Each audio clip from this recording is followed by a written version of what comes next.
വയനാട് ചേലക്കര ഉപതെരഞ്ഞെടുപ്പിൽ പോളിംഗ് അവസാന മണിക്കൂറിലേക്ക് വയനാട്ടിൽ 57.29% പേർ വോട്ട് ചെയ്തു.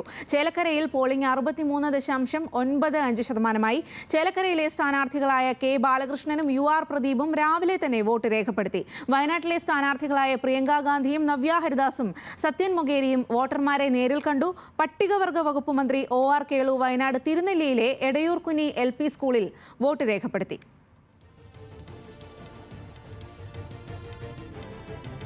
വയനാട്ടിൽ നിന്നും രതീഷ് വാസുദേവനും ആഷിഖ് റഹ്മാനും, ചേലക്കരയിൽ നിന്നും ആസിഫ് മുഹമ്മദും ബിനിൽ ലീല സാബുവുമാണ് വിവരങ്ങളുമായി ചേരുന്നത്. ആദ്യം ചേലക്കരയിലെ തിരഞ്ഞെടുപ്പ് വിശേഷങ്ങൾ നോക്കാം. ആസിഫ് മുഹമ്മദും ബിനിൽ ലീല സാബുവുമാണ് അവിടെ നിന്നും ചേരുന്നത്. വലിയ ആവേശകരമായ പ്രചാരണം നീണ്ടുനിന്ന ദിവസങ്ങളായിരുന്നു. അതിനൊടുവിൽ ഇപ്പോൾ ഇന്ന് വോട്ടെടുപ്പ് ദിവസവും ഏകദേശം അവസാനിക്കാൻ ആകുന്നു. ഇനി ഏകദേശം 1 മണിക്കൂർ മാത്രമേ ബാക്കിയുള്ളൂ. എത്രമാത്രം ആവേശകരമായിരുന്നു വോട്ടെടുപ്പ്? ആളുകൾ ഏത് രീതിയിലാണ് അവരുടെ സമ്മതിദാന അവകാശം വിനിയോഗിക്കുന്നത്?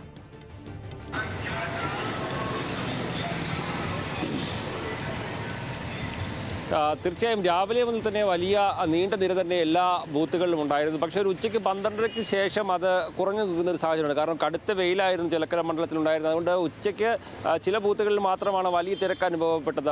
ഉച്ച സമയത്ത് മറ്റ് ചില ബൂത്തുകളിൽ വോട്ട് ചെയ്യാൻ ആളെ ഇല്ലാത്ത സ്ഥിതി ഉണ്ടായിരുന്നു. പക്ഷേ ഇപ്പോൾ വീണ്ടും എല്ലാ ബൂത്തുകളിലേക്കും ആളുകൾ വലിയ തോതിൽ എത്തി തുടങ്ങിയിരിക്കുകയാണ്. നമുക്ക് ഇപ്പോൾ തന്നെ ഒരു 70% അടുത്തേക്ക് ചേലക്കരയിലെ പോളിംഗ് എത്തിക്കൊണ്ടിരിക്കുകയാണ്. അത് 80% അടുത്ത് വരെ എത്താനുള്ള ഒരു സാധ്യത തന്നെയാണ് നമുക്ക് ഇപ്പോൾ കണക്കാക്കാൻ കഴിയുക. കാരണം ഈ ഒരു സമയത്ത് മിക്ക ബൂത്തുകളിലും വലിയ രീതിയിലുള്ള ക്യൂ പ്രത്യക്ഷപ്പെട്ടു തുടങ്ങിയിട്ടുണ്ട്. ഞാനിപ്പോൾ ഉള്ളത് മുള്ളൂക്കര UP സ്കൂളിലാണ്. ഇവിടെ 4 ബൂത്തുകളാണ് ഈ ഒരു സ്കൂളിലുള്ളത്. ആ 4 ബൂത്തുകളിലും ഇപ്പോഴും ആളുകൾ വരി നിൽക്കുന്ന സാഹചര്യമുണ്ട്. മുള്ളൂക്കര പഞ്ചായത്തിലും വിവിധ പ്രദേശങ്ങളിലും ഇത്തരത്തിൽ വലിയ രീതിയിൽ ക്യൂ ഉണ്ടെന്നാണ് നമുക്ക് ഇപ്പോൾ മനസ്സിലാക്കാൻ കഴിയുന്നത്. ഞാൻ നിൽക്കുന്ന ഈ ഒരു മുള്ളൂക്കര ആറ്റൂർ ഗവൺമെൻറ് UP സ്കൂളിൽ 144, 45, 46, 47 ബൂത്തുകളാണ് ഇവിടെയുള്ളത്. ഈ മുള്ളൂർക്കര പഞ്ചായത്തിനെ സംബന്ധിച്ചോളം പറയുകയാണെങ്കിലും ഈ കഴിഞ്ഞ ലോക്സഭയിലും നിയമസഭയിലും മാറി മാറി ഇരു മുന്നണികളെയും പിന്തുണച്ച ഒരു പഞ്ചായത്താണ് എന്നുള്ളതാണ് ഏറ്റവും പ്രധാനപ്പെട്ടത്. 2019 രമ്യ ഹരിദാസ് മത്സരിക്കുമ്പോൾ രമ്യ ഹരിദാസിന് ഈ മുള്ളൂർക്കര പഞ്ചായത്തിൽ ഭൂരിപക്ഷം ലഭിച്ചിരുന്നു. എന്നാൽ 2021 നിയമസഭാ തെരഞ്ഞെടുപ്പ് വരുമ്പോഴേക്കും കെ രാധാകൃഷ്ണന് ഈ പഞ്ചായത്തിൽ നിന്ന് ഭൂരിപക്ഷം ലഭിക്കുന്ന സാഹചര്യം ഉണ്ടായിരുന്നു. പക്ഷേ കഴിഞ്ഞ ലോക്സഭാ തെരഞ്ഞെടുപ്പിൽ വളരെ ചെറിയ ഭൂരിപക്ഷമാണെങ്കിൽ പോലും UDF-ന് അനുകൂലമായാണ് കഴിഞ്ഞ നിയമസഭാ തെരഞ്ഞെടുപ്പിൽ ഈ ഒരു മണ്ഡലത്തിൽ ഈ പഞ്ചായത്തിലുണ്ടായിരുന്നു എന്നുള്ളതാണ് ഏറ്റവും പ്രധാനപ്പെട്ടത്. ഈ ബൂത്തുകളുടെ കാര്യം എടുത്താലും അത്തരത്തിൽ തന്നെയാണ്. ഈ ബൂത്തുകളിൽ 2019 എല്ലാ ബൂത്തുകളിലും ഈ 4 ബൂത്തുകളിലും UDF-നെ പിന്തുണച്ച ബൂത്തുകളാണ്. പക്ഷേ 2021 വരുമ്പോൾ 146 ഒഴികെ മറ്റ് 3 ബൂത്തുകളും LDF-നൊപ്പം നിന്നു. അങ്ങനെ ഈ വലിയ രീതിയിൽ ഈ ഒരു മാറി മറിയുന്ന വോട്ട് നിലയാണ് ഈ ഒരു പഞ്ചായത്തിൻ്റെ അടക്കം പല ഭാഗങ്ങളിലും ഉള്ളത് എന്നുള്ളതാണ് ഏറ്റവും പ്രധാനപ്പെട്ടത്. അതുകൊണ്ട് വോട്ടിംഗ് ശതമാനത്തിൻ്റെ ഒരു കണക്ക് കൂടി വന്നാൽ മാത്രമാണ് നമുക്ക് ഏത് തരത്തിലായിരിക്കും ഈ പഞ്ചായത്ത് അടക്കം ആരെ പിന്തുണയ്ക്കും എന്നുള്ള കാര്യത്തിൽ പറയാൻ കഴിയുകയുള്ളൂ.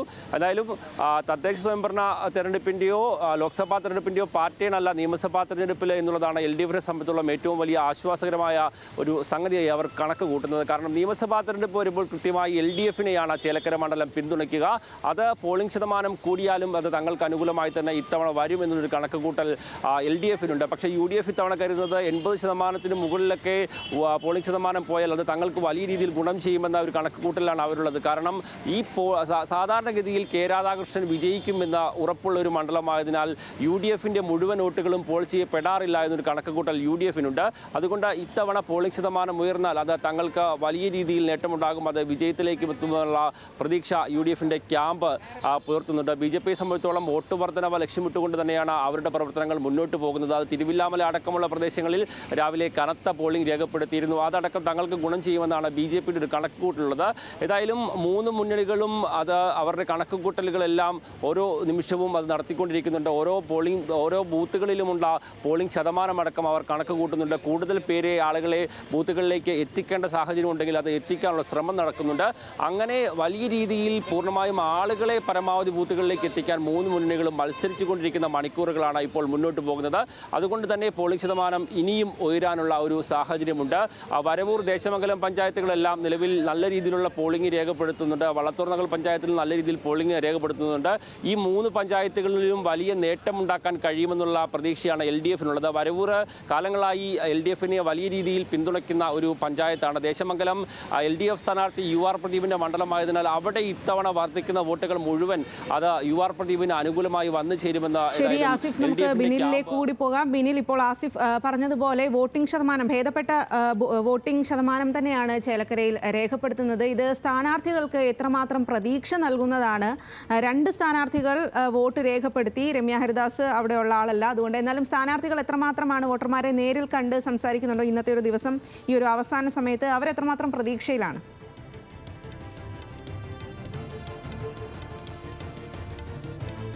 3 മുന്നണികളും വലിയ പ്രതീക്ഷയിൽ തന്നെയാണ് മുന്നോട്ട് പോകുന്നത്. ഇന്ന് രാവിലെ നമ്മൾ രമ്യ ഹരിദാസുമായി സംസാരിച്ചിരുന്നു. അവർ വലിയ പ്രതീക്ഷയിൽ തന്നെയാണ്, വിജയപ്രതീക്ഷ തന്നെയാണ് രമ്യ ഹരിദാസ് പങ്കുവയ്ക്കുന്നത്. UR പ്രദീപ് സമാനമായ നിലയിൽ തന്നെയാണ് രാധാകൃഷ്ണൻ പറഞ്ഞത് നേട്ടമുണ്ടാക്കുമെന്നാണ്. എല്ലാ മുന്നണികളും പ്രതീക്ഷ വയ്ക്കുന്നത്, അല്ലെങ്കിൽ ഉറ്റുനോക്കുന്നത് ഈ പോളിംഗ് ശതമാനത്തിലേക്കാണ്. പോളിംഗ് ശതമാനം വർദ്ധിച്ചാൽ അത് വലിയ ഗുണകരമാകുമെന്നാണ് UDF-ന്റെ വിലയിരുത്തലുള്ളത്. എന്തായാലും ഞാനിപ്പോൾ നിൽക്കുന്നത് ചേലക്കര പഞ്ചായത്തിലെ 93-ാം നമ്പർ ബൂത്തിലേക്കാണ്. നമുക്ക് ദൃശ്യങ്ങൾ തന്നെ കാണാം, വലിയ ഒരു ജനാവലിയുണ്ട്, അല്ലെങ്കിൽ വലിയൊരു ക്യൂ നമുക്ക് കാണാൻ കഴിയും. ഇന്ന് രാവിലെ മുതൽ തന്നെ ഈ ക്യൂ എല്ലായിടത്തുമുണ്ട്. രാവിലെ ജോലിക്ക് പോകുന്ന ആളുകൾ നേരത്തെ വന്ന് വോട്ട് ചെയ്തിട്ട് പോവുക എന്നുള്ളതാണെങ്കിൽ ഉച്ചയോടെത്തപ്പോൾ സ്ത്രീകൾ കൂട്ടമായി എത്തി വോട്ട് രേഖപ്പെടുത്തി മടങ്ങുകയായിരുന്നു.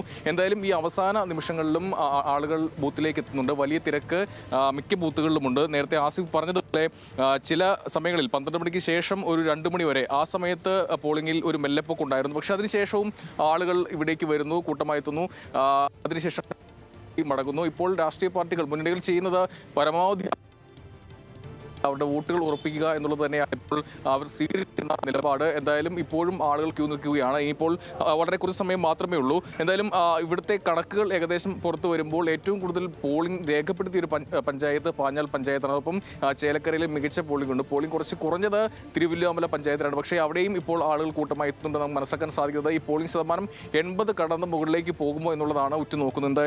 ആ കണക്കുകൾ അല്പസമയത്തേക്ക് വരും. പോളിംഗ് ശതമാനം 60 കടന്നിട്ടുണ്ട്. അത് 70ലേക്ക് അടുത്തുകൊണ്ടിരിക്കുന്നു. ഇനി 80ലേക്ക് പോകുമോ എന്നുള്ളതാണ് ഇനി കാത്തിരുന്ന് കാണേണ്ടത്. സ്വാതി. ശരി ബിനിൽ, നമുക്കിനി വയനാട്ടിലെ സാഹചര്യം കൂടി നോക്കാം. വയനാട്ടിലും ഭേദപ്പെട്ട പോളിംഗ് തന്നെയാണ്. 57.29% പേരാണ് ഇപ്പോൾ നിലവിൽ ഏകദേശം വോട്ട് രേഖപ്പെടുത്തിയിരിക്കുന്നത്. ഇനിയും ഏകദേശം 1 മണിക്കൂർ മാത്രമാണ് ബാക്കിയുള്ളത്. അവിടെ നിന്നും രതീഷ് വാസുദേവനും ആഷിഖ് റഹ്മാനുമാണ് നമുക്ക് വിവരങ്ങളുമായി ചേരുന്നത്. ആദ്യം രതീഷിലേക്ക് പോകാം. രതീഷ്, ഈ അവസാന മണിക്കൂറിൽ ഏതു രീതിയിലാണ് അവിടെ വോട്ടെടുപ്പ് പുരോഗമിക്കുന്നത്? എത്രമാത്രം ആവേശത്തിലാണ് മുന്നണികളൊക്കെ?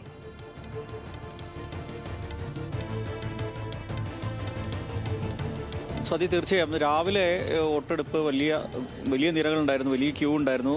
കൂടുതൽ വോട്ടേഴ്സ് രാവിലെ തന്നെ എത്തിയിരുന്നു. എന്നാൽ ഒരു 9 മണിക്ക് ശേഷം അത് പതുക്കെയായി.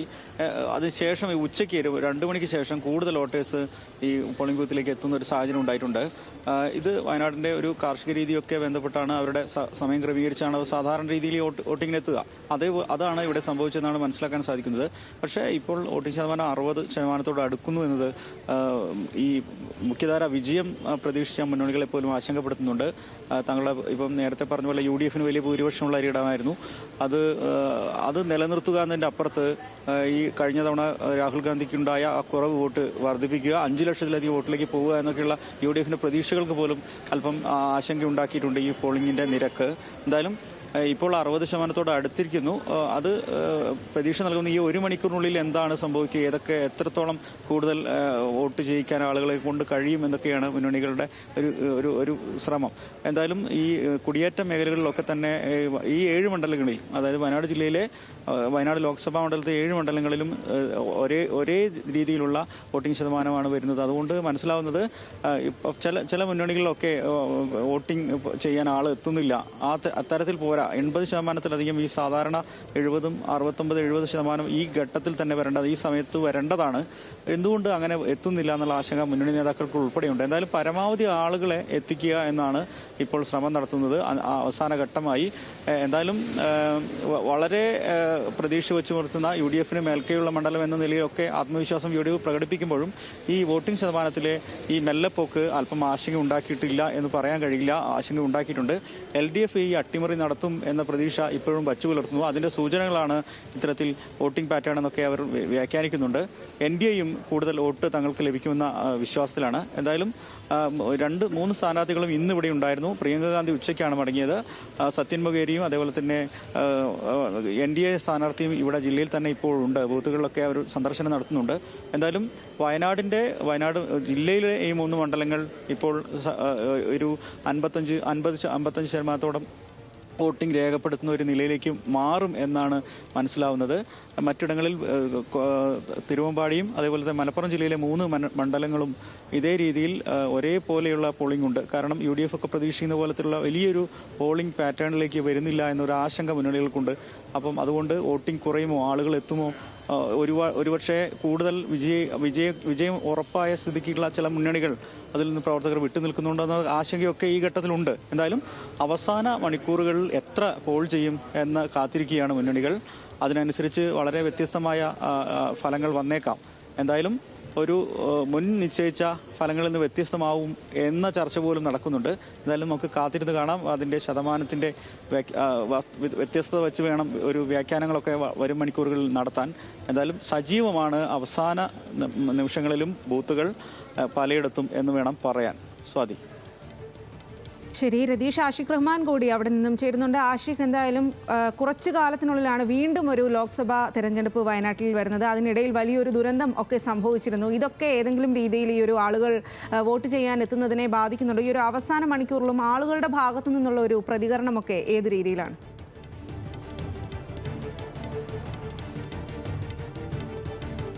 സ്വാതി, വലിയൊരു വോട്ടിംഗ് ഇപ്രാവശ്യത്തെ തെരഞ്ഞെടുപ്പിൽ കാണുന്നില്ല എന്നുള്ളത് യാഥാർത്ഥ്യമാണ്. പ്രത്യേകിച്ച് ഈ ലീഗിൻ്റെ അസ്വാധീനമുള്ള മണ്ഡലങ്ങൾ വെച്ച് കഴിഞ്ഞാൽ വലിയ ഒരു പോളിംഗ് മണ്ഡലങ്ങളിലേക്ക് എത്തുന്നില്ല. പ്രത്യേകിച്ച് ഉപതെരഞ്ഞെടുപ്പ് കൂടി ആയതുകൊണ്ട് തന്നെ വലിയ ഒരു ജനങ്ങൾക്ക് ഒരു താല്പര്യം ഈ തെരഞ്ഞെടുപ്പിനോട് കുറവുണ്ട് എന്ന് നമുക്ക് സംശയമുണ്ട്. പ്രത്യേകിച്ച് രാവിലെ നമ്മൾ കാണുന്നത് സാധാരണ രാവിലെ മുതൽ വലിയ തിരക്ക് ഈ പോളിംഗ് സ്റ്റേഷനിൽ അനുഭവപ്പെടാറുണ്ട്. പക്ഷേ രാവിലെ മുതൽ അത്രക്കൊരു തിരക്ക് കാണുന്നില്ല. പിന്നീട് ഇങ്ങോട്ട് വൈകിട്ട് വരെ എത്തുന്ന സമയത്ത് വിവിധയിടങ്ങളിൽ ഞാൻ ഇപ്പോൾ നിൽക്കുന്ന തിരുവമ്പാടി മണ്ഡലത്തിലാണ്.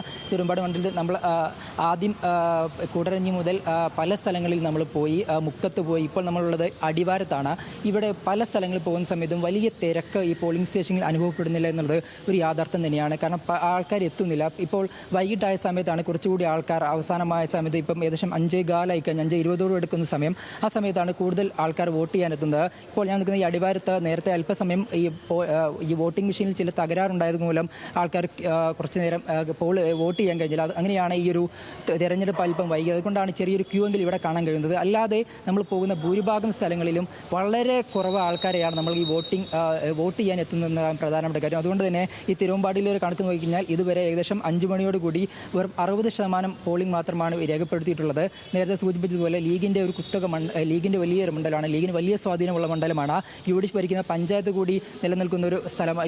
5 പഞ്ചായത്തുകൾ UDF ഭരിക്കുന്ന സ്ഥലം കൂടിയാണ് തിരുവമ്പാടി പഞ്ചായത്ത്. പക്ഷേ അവിടെ നിൽക്കുന്ന പ്രധാനപ്പെട്ട ഒരു സ്ഥലത്താണ് UDFിൻ്റെ ശക്തി കേന്ദ്രം എന്ന് പറയുന്ന ഒരു അടിവാരം പോലുള്ളൊരു സ്ഥലത്താണ് ഇത്തരത്തിലൊരു പോളിംഗ് മന്ദഗതിയിൽ പുരോഗമിച്ചുകൊണ്ട്. ഇങ്ങനെ നിരവധി സ്ഥലങ്ങളിൽ ഈ ഒരു പോളിംഗുമായി ബന്ധപ്പെട്ട് വലിയ ഒരു കുറവ് നമുക്ക് കാണാൻ കഴിയുന്നുണ്ട്. പ്രത്യേകിച്ച് ഉപതെരഞ്ഞെടുപ്പാണ്. ഈ പ്രിയങ്ക ഗാന്ധി വന്ന് വലിയൊരു ഇമ്പാക്റ്റ് ഉണ്ടാക്കിയെന്ന് നമ്മൾ പറയുന്ന സമയത്ത് പോലും ഈ പൊതുയോഗത്തിൽ കണ്ട ആൾക്കാരെ നമ്മൾ ഈ പോളിംഗ് ബൂത്തിലേക്ക് കാണുന്നില്ല എന്നുള്ളത് വലിയൊരു കുറവ് തന്നെയാണ്. പ്രത്യേകിച്ച് കഴിഞ്ഞ തെരഞ്ഞെടുപ്പിൽ 73% 2024 ഉണ്ടായിരുന്നത്. 2019 അത് 80%. അപ്പോൾ ഈ UDF പറയുന്ന 5 ലക്ഷം ഭൂരിപക്ഷത്തിലേക്ക് എത്തില്ല എന്നുള്ളത് ഏകദേശം ഉറപ്പാണെന്നാണ് നമ്മൾ മനസ്സിലാക്കുന്നത്. കാരണം ഈ 5 ലക്ഷത്തിലേക്ക് ഭൂരിപക്ഷം എത്തണമെങ്കിൽ ഏകദേശം 80% മുകളിൽ ആ ഒരു പോളിംഗ് പോകേണ്ടതുണ്ട്. പക്ഷേ ആ ഒരു 80% എത്തില്ല എന്ന് ഏകദേശം ഉറപ്പാണ്. 70% എത്തിയാൽ പോലും അത്ഭുതമെന്ന് നമ്മൾ പറയേണ്ടി വരും. കാരണം അത്തരത്തിലാണ് ഇപ്പോൾ പോളിംഗ് പുരോഗമിക്കുന്നത്. ഞാനിപ്പോൾ നിൽക്കുന്ന തിരുവമ്പാടിൽ 60% മാത്രമാണ് ഈ സമയം വരെ എത്തിയിട്ടുള്ളത്. ഏറ്റവും കൂടിക്കഴിഞ്ഞാൽ ഒരു 65-70% താഴെ മാത്രമേ ഉണ്ടാവുകയുള്ളൂ. അങ്ങനെ തന്നെ ഒരുപക്ഷെ ഈ ലോക്സഭാ തെരഞ്ഞെടുപ്പ് ചരിത്രത്തിൽ വയനാട് ലോക്സഭാ മണ്ഡലത്തിൽ ഏറ്റവും കുറവ് വോട്ടിംഗ് പെർസെൻറ്റേജ് അനുഭവപ്പെടുന്ന ഒരു തെരഞ്ഞെടുപ്പായിരിക്കും ഈ 2024 നടക്കുന്ന ഉപതെരഞ്ഞെടുപ്പ് എന്നാണ് നമ്മൾ മനസ്സിലാക്കുന്നത്. അതിന് പല കാരണങ്ങൾ പറയുന്നുണ്ട്. പ്രത്യേകിച്ച് UDF പറയുന്ന ഒരു കാര്യം, തങ്ങൾ കൃത്യമായി പോൾ ചെയ്യിപ്പിച്ചിട്ടുണ്ട്. ഈ LDFിൻ്റെയും BJPൻ്റെ അടുത്ത് ആളുകൾ വോട്ട് ചെയ്യാത്തതാണ് ഇത്തരത്തിൽ വോട്ടിംഗ് പെർസെൻറ്റേജ് കുറയാൻ കാരണമെന്നാണ് ഈ UDF കേന്ദ്രങ്ങൾ പറയുന്നത്. പക്ഷേ യാഥാർത്ഥ്യം എന്താണെന്ന് വെച്ചാൽ എല്ലാ മേഖലയിലും പ്രത്യേകിച്ച് UDF ശക്തി കേന്ദ്രങ്ങളിലെടുക്കും വലിയ വോട്ട് കുറവ് അനുഭവപ്പെടുന്നുണ്ട്. പ്രത്യേകിച്ച് മലപ്പുറത്ത് ഏറനാടൊക്കെയാണ് വലിയ രീതിയിൽ വോട്ട് അനുഭവപ്പെടുന്നത്. ഞാൻ സൂചിപ്പിച്ചതുപോലെ ലീഗിൻ്റെ മണ്ഡലങ്ങളിൽ താരതമ്യേന ഭേദപ്പെട്ട പോളിംഗ് പോളിംഗ് വരുന്ന സമയത്ത് പോലും ഈ വയനാട് ജില്ലയിലെ പല മണ്ഡലങ്ങളിലും ഭേദപ്പെട്ട പോളിംഗ് വരുന്നില്ല എന്നത് പ്രധാനപ്പെട്ട ഒരു കാര്യമാണ്. കാരണം വലിയ തെരഞ്ഞെടുപ്പ് പ്രചാരണം, ഉപതെരഞ്ഞെടുപ്പാണ്. കോൺഗ്രസിന് മറ്റ് തെരഞ്ഞെടുപ്പുകളുടെ ഒരു പ്രശ്നങ്ങളും കാര്യങ്ങളൊന്നുമില്ല. അതുകൊണ്ട് തന്നെ നേതൃത്വ രാജ്മോഹൻ ഉണ്ണിത്താനെ പോലെ, ഡീൻ കുര്യാസിനെ പോലെയുള്ള MP-മാർ നേതൃത്വം നൽകിയാണ് ഇവിടെ തെരഞ്ഞെടുപ്പ് മുന്നോട്ട് കൊണ്ടുപോയത്. ആ സമയത്ത് പോലും നിരവധി ആൾക്കാർ വന്ന് ഈ മണ്ഡലങ്ങൾ ഓരോ നേതാക്കൾക്കും വീതിച്ച് നൽകി തെരഞ്ഞെടുപ്പ് പ്രചാരണം മുന്നോട്ട് കൊണ്ടുപോയിട്ടും വലിയൊരു പോളിംഗിലേക്ക് അത് എത്തുന്നില്ല എന്നുള്ളത് ഒരുപക്ഷെ ജനങ്ങൾക്ക് ഉണ്ടാകുന്ന വീണ്ടും തെരഞ്ഞെടുപ്പ് വരുന്നതിന് വോട്ട് ചെയ്യുന്നതിന് ഒരു നിരാശയോ മറ്റു കാര്യങ്ങളോ ആയിരിക്കാം പ്രകടമാകുന്നത്. പ്രത്യേകിച്ച് അതുകൊണ്ട് തന്നെ അത് പോളിംഗിലേക്കും വരുന്നു എന്നുള്ളതാണ്. ഇപ്പോൾ ഞാനിപ്പോൾ ഉള്ളത് അടിവാരത്താണ്. ഈ അടിവാരം എന്ന് പറയുന്നത് താമരശ്ശേരി ചുരം നിൽക്കുന്ന ഒരു സ്ഥലമാണ്. അവിടെയാണ് നമ്മൾ കാലങ്ങളായി പറയുന്ന തുരങ്കപാത അടക്കമുള്ള വലിയ ചർച്ചകളെല്ലാം നടക്കുന്ന ഒരു സ്ഥലം കൂടിയാണ് ഈ അടിവാരം എന്ന് പറയുന്നത്. ഇങ്ങനെ പല സ്ഥലങ്ങളിലും ഞാൻ സൂചിപ്പിച്ചതുപോലെ രാവിലെ മുതൽ ഞങ്ങൾ വൈകിട്ട് വരെ പല സ്ഥലങ്ങളിലും കോടഞ്ചേരിയിൽ പോയി, കൂടരഞ്ഞിൽ പോയി, മുക്കത്ത് പോയി, അങ്ങനെ പല സ്ഥലങ്ങളിൽ പോയ സമയത്തും പലയിടത്തും വോട്ട് ചെയ്യാൻ ഒരു ക്യൂ പോലും കണ്ടില്ല എന്നുള്ളതാണ് പ്രധാനപ്പെട്ട കാര്യം. ആൾക്കാർ വരുന്നു, വോട്ട് ചെയ്തു പോകുന്നു, പോളിംഗ് ഉദ്യോഗസ്ഥരെല്ലാം വെറുതെ നിൽക്കുന്ന ഒരു കാഴ്ചയാണ് പല സ്ഥലങ്ങളിൽ നമ്മൾ കണ്ടത്. അതുകൊണ്ട് തന്നെ 2019 80%, 2024 73% ഇത്തവണ വയനാട് മണ്ഡലത്തിൽ വരില്ല. ഒരുപക്ഷെ 70% വന്നാൽ അത്ഭുതം എന്നാണ് പറയാനുള്ളത്. അതുകൊണ്ട് തന്നെ ഈ UDF പറഞ്ഞിരുന്ന ഒരു 5 ലക്ഷം ഭൂരിപക്ഷത്തിലേക്ക് എത്തില്ല എന്ന് തന്നെയാണ് നമ്മളിപ്പോൾ മനസ്സിലാക്കുന്നത്. അത് ആരുടെ വോട്ടാണ് കുറഞ്ഞതെന്നുള്ളത് പഠിക്കേണ്ടതുണ്ട്. പ്രത്യേകിച്ച് LDF-ന്റെ വോട്ടുകളാണോ UDF-ന്റെ വോട്ടുകളാണോ കൂടുതൽ നഷ്ടപ്പെട്ടതെന്നുള്ളത് പ്രത്യേകം ചർച്ച ചെയ്യേണ്ടതാണ്. ഞാൻ നേരത്തെ സൂചിപ്പിച്ചതുപോലെ ഏറനാട് അടക്കമുള്ള മണ്ഡലങ്ങളിൽ വോട്ട് കൂടുന്നുണ്ട്. ലീഗിൻ്റെ ശക്തി കേന്ദ്രങ്ങളിൽ അവർ കൃത്യമായി പോൾ ചെയ്ത് മാക്സിമം വോട്ട് ചെയ്യാൻ ശ്രമിച്ചിട്ടുണ്ട്. പക്ഷേ ഈ വയനാട് മണ്ഡലങ്ങളിലൊക്കെ പലയിടത്തും വോട്ട് താരതമ്യേന കുറവാണ്. ഇപ്പോൾ അവസാന നിമിഷത്തിലേക്ക് ഏകദേശം 5:20 കഴിഞ്ഞ സമയം. അപ്പോഴും കുറച്ച് ആളുകൾ മാത്രമാണ് വോട്ട് ചെയ്യാൻ വേണ്ടി കാത്തിരിക്കുന്നത്. സാധാരണ അവസാനത്തിലേക്ക് കൂടുതൽ ആൾക്കാർ വോട്ട് ചെയ്യാൻ എത്തുന്ന ഒരു കാഴ്ച ഉണ്ടായിരുന്നു. പക്ഷേ ഇപ്പോൾ അതൊന്നുമില്ല. വളരെ കുറച്ച് ആൾക്കാർ മാത്രമാണ് ഈ വോട്ട് ചെയ്യാൻ വേണ്ടി കാത്തിരിക്കുന്നത്. നമുക്ക് കുറേ ആൾക്കാരോട് ചോദിക്കാം, എന്താണ് ഈ അവസാനത്തിലേക്ക് വന്നത് വോട്ട് ചെയ്യാൻ? അത് നമ്മളൊരു തിരക്കും കാര്യം അതുകൊണ്ടാണ്. ആളുകളൊന്നും ലീവ് എടുത്തൊന്നും അങ്ങനെ വരുന്നൊന്നുമില്ല. ഓരോ സാഹചര്യത്തിനനുസരിച്ച് മാത്രമേ വരുന്നുള്ളൂ. മൊത്തത്തിലൊരു വോട്ട് ചെയ്യാനുള്ളൊരു കുറവുണ്ട് ആൾക്കാർ. പോളിംഗ് ശതമാനം കുറവ് സാധ്യത ഉണ്ട്. കാരണം ബൈ ഇലക്ഷൻ അല്ലേ. മാത്രമല്ല ആളുകളൊന്നും അങ്ങനെ റിസ്ക് എടുത്തൊന്നും വന്നിട്ടും ചെയ്യുന്നില്ല എന്നാണ് എനിക്ക് മനസ്സിലാകുന്നത് കേട്ടോ. ഒരു തെരഞ്ഞെടുപ്പ് കഴിഞ്ഞു, 5 മാസത്തിന് ശേഷം വീണ്ടും തെരഞ്ഞെടുപ്പ്. അതെ, രണ്ടാമത്തെ തെരഞ്ഞെടുപ്പല്ലേ വന്നത്. അതുകൊണ്ട് വലിയൊരു ഇൻട്രസ്റ്റ് എല്ലാവർക്കും ഉണ്ടാവില്ല. അറിയുന്ന ആൾക്കാർക്ക് അങ്ങനെ വോട്ട് ചെയ്യാണ്ടിരിക്കാൻ വരുന്ന അങ്ങനെ എന്തെങ്കിലും ഉണ്ടോ? ഉണ്ട്. ഞാനിപ്പോൾ ഒരു ചായ കടയുന്ന സമയത്ത് ആളിൻ്റെ ഒരു ഫ്രണ്ട് വോട്ട് ചെയ്തിട്ടില്ല ഇതുവരെ. അപ്പോൾ ആൾക്കൊന്നും അങ്ങനെ കാര്യമായൊരു ഇൻട്രസ്റ്റ് ഇല്ല ചെയ്യാൻ. വീണ്ടും ഒരു തെരഞ്ഞെടുപ്പ് വരുന്നതിൻ്റെ ഒരു ചടപ്പും കാര്യം അതുകൊണ്ടായിരിക്കാം. എന്താണ് തെരഞ്ഞെടുപ്പ്? വീണ്ടും ഒരു തെരഞ്ഞെടുപ്പ് വരുന്നു. ഇപ്പം വൈകിയാണ് വോട്ട് ചെയ്യാൻ എത്തിയത്. ഒരു മൊത്തത്തിലൊരു ആവശ്യക്കുറവുണ്ട് പ്രാവശ്യം. ആർക്കാ ചെയ്യേണ്ടി? ആർക്കാ ചെയ്തോ? ഞാൻ നോട്ടൊക്കെ ചെയ്യാൻ പോണേ. ഇങ്ങനെയാണ് നാട്ടുകാർ തന്നെ നമ്മളോട് പറയുന്ന ഒരു കാര്യം. വലിയ തരത്തിൽ ആൾക്കാർ ഇപ്പോൾ ഈ അങ്ങാടിയിൽ തന്നെ ആൾക്കാർ നിൽക്കുന്നുണ്ട്. പക്ഷേ അവർ വോട്ട് ചെയ്യുന്നില്ല. കാരണം ഇത്തരത്തിൽ 5 മാസം മുന്നേ വോട്ട് ചെയ്തതാണ്. അപ്പോൾ വീണ്ടും വോട്ട് ചെയ്യാനുള്ള ആൾക്കാരുടെ ഒരു വിരക്തിയും കാര്യങ്ങളെല്ലാം ഇതിലേക്ക് പ്രകടമാകുന്നുണ്ട്. ഞാൻ പറഞ്ഞതുപോലെ വളരെ പ്രധാനപ്പെട്ടൊരു വാർഡാണിത്. ഏകദേശം 1400ഓളം ആൾക്കാർ വോട്ട് ചെയ്യുന്ന ഒരു ബൂത്താണ് ഈ പുതുപ്പാടി പഞ്ചായത്തിലെ 8-ാം നമ്പർ ബൂത്ത്. പക്ഷേ അവിടെ ഏകദേശം ഇപ്പോൾ 1000-ൽ കുറവ് ആൾക്കാർ മാത്രമാണ് വോട്ട് ചെയ്യുന്നതാണ് ഇപ്പോൾ മനസ്സിലാക്കുന്നത്. അങ്ങനെ വളരെ മന്ദഗതിയിലാണ്. ശരിയാണ്, വയനാട്ടിൽ വളരെ മന്ദഗതിയിൽ തന്നെയാണ് പോളിംഗ് നടക്കുന്നത് എന്നുള്ളതാണ്. ആഷിഖും രതീഷുമാണ് വയനാട്ടിൽ നിന്നും വിവരങ്ങൾ നൽകിയത്. ചേലക്കരയിൽ നിന്നും ബിനിലും ആസിഫുമാണ് വിവരങ്ങൾ നൽകിയത്. ആ തെരഞ്ഞെടുപ്പ് വാർത്തകളിലേക്ക് എല്ലാം നമുക്ക് വരാം. റിപ്പോർട്ടർമാരെല്ലാം അവിടെ തന്നെ തുടരുക.